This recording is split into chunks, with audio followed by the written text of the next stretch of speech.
Unit 1, Problem Post Number 4, Number Systems. This video's guest of honor will be a knight with a tail.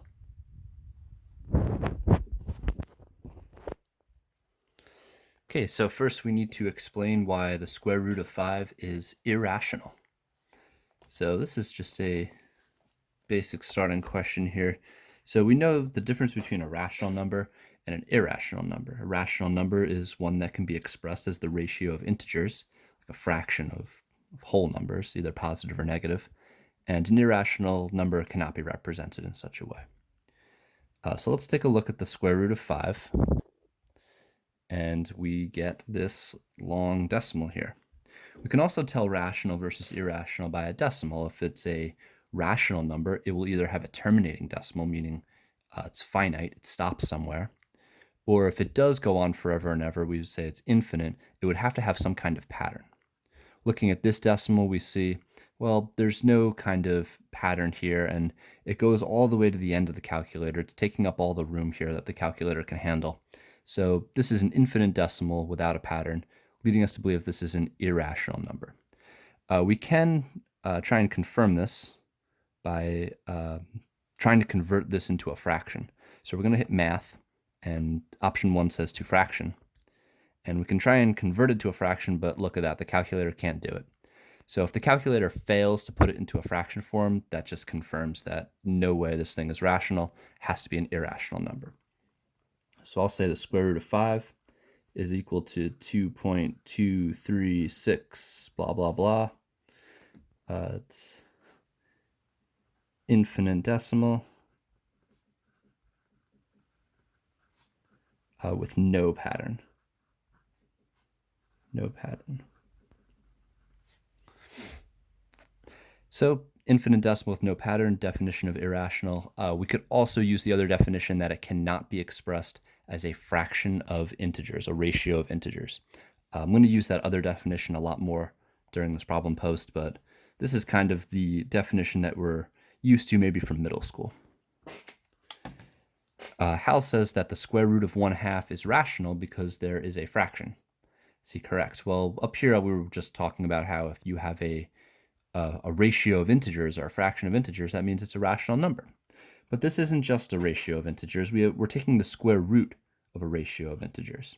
So if this was just a 1/2, then yeah, of course, that would be rational because 1/2 is itself a fraction. But if we were to look at the square root of 1/2, then we can see, again, we get this infinite decimal with no pattern. So we would say no, square root of 1/2 is not a ratio of integers. So this is not a ratio of integers. We have the square root of a ratio of integers, and that square root yielded a decimal that was infinite without a pattern. So let's try a bunch more here. We have, starting off with -1. Well, -1 is an integer, and all integers are rational. So we would say rational, since all integers are rational.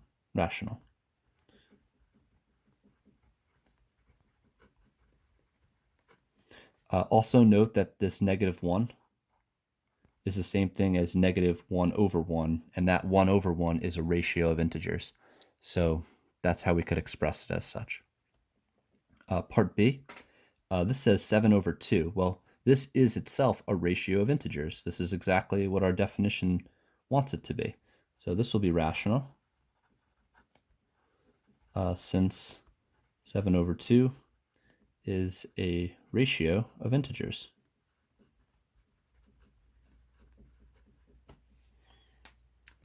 Part C says the square root of 81. So usually when we look at square roots, we're getting a little skeptical of their rationality because most of the time square roots end up being irrational, but this one happens to be a perfect square. The square root of 81 is 9, and 9 is a whole number. So rational,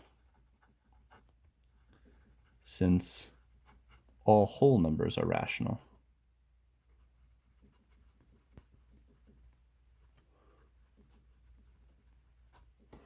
Almost running out of room here.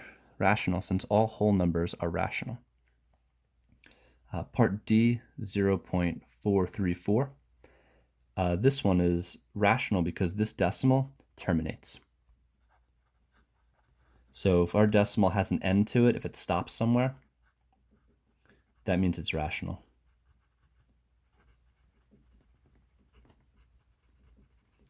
Terminates. And check this out. If we looked at 0.434 and we converted it to a fraction, we can see that ratio of integers here, 217 over 500. So that fits our definition as well. 217 over 500 is a ratio of integers. If you want to write that as your explanation, that's also fine. The square root of 13, let's go back to the calculator for this one because I don't believe 13 is a perfect square. And sure enough, it is not. We have an infinite decimal with no pattern.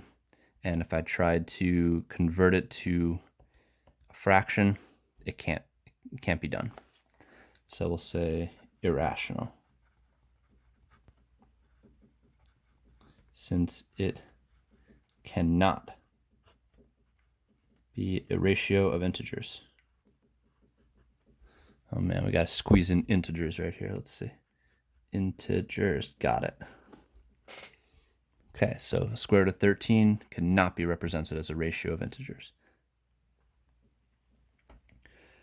F says 1.6767, and then we got a dot, dot, dot, implying that this is going to go on forever, 676767. The decimal is infinite, but it has this clear pattern. So this is like 1.67 with a bar over it, meaning that these two numbers repeat over and over again. That's rational. And if I look at that on the calculator, I can do 1.6767676767, and then I convert it to a fraction. It does it for me. So it just assumes that after going even off the page with the 6 sevens, I'm going for infinite, and it gives me 166 over 99. So this is a ratio of integers. So I will say rational.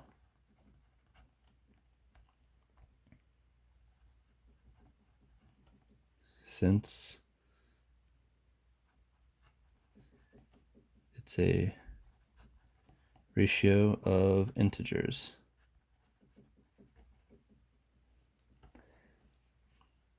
And then I'll just put it in parentheses, 166 over 99.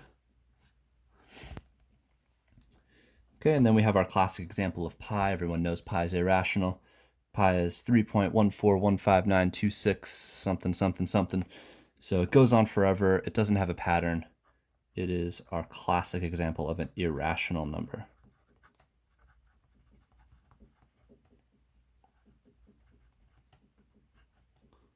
Since it cannot be represented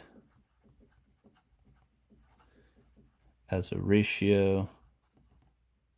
Look at me taking up all this room because I have the room. Integers.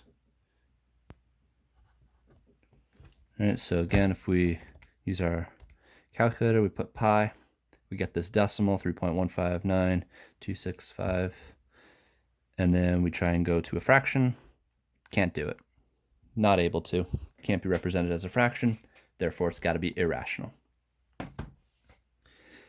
So we're talking about these rationals and these irrationals, and we want to know on the back here if there's an example of a real-world scenario that we would need to include rational numbers. So we've talked about in some other lessons that some ways that we use rational numbers, for example, the counting numbers like the natural numbers. If you're, I don't know, counting how many red cars drive by, you're going to use whole numbers, 1 car, 2 cars, 3 cars. But there are some scenarios where you're going to need to use some irrational numbers. One of them could be a distance.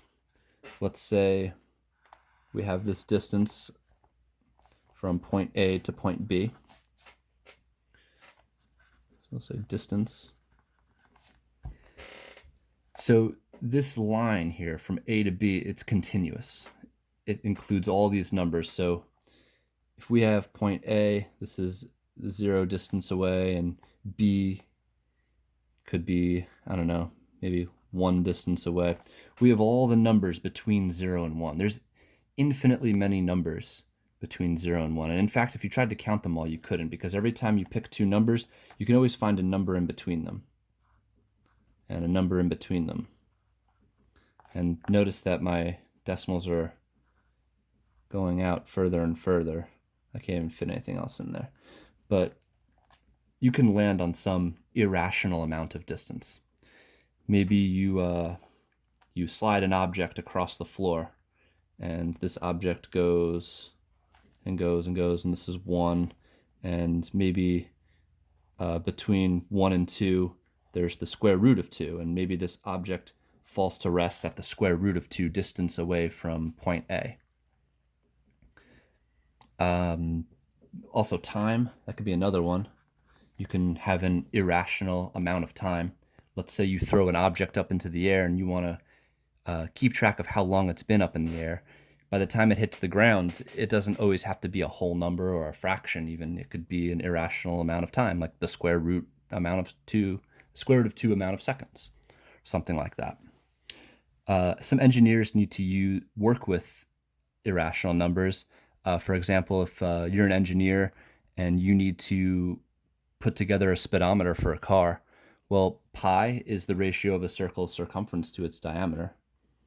So if we have a circle, maybe this is the tire of a car, and we think about its diameter and the revolutions of this tire going around, we might have to have pi in our calculation for our speed.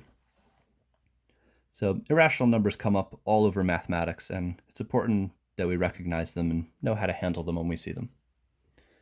Make sure you fill out a post score. Number 1 through 4, assessing your ability to identify if a number is rational or irrational after watching the video.